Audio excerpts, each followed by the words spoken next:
Кыргызстандын Тышкы иштер министри Жээнбек Кулубаев Бириккен Улуттар уюмунун баш катчысы Антонио Гутерриш менен жолугушту.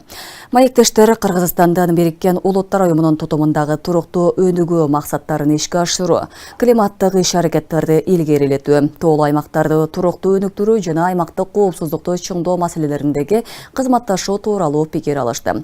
Жолугушууда ошондой эле Антонио Гутерриштен Шанхай кызматташтык уюмунун саммитине катышуу үчүн Бишкекке сапары тууралуу сөз болуп, башкы катчы Кыргызстандын президенти Садыр Жапаровдун чакыруусун кубануу менен кабыл алганын билдирди.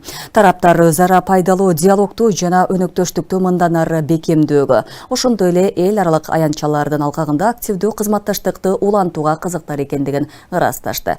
Тышкы иштер министри Жээнбек Кулубаев ушул тапта Бириккен Улуттар уюмунун коопсуздук кеңешинин жыйынына катышууда.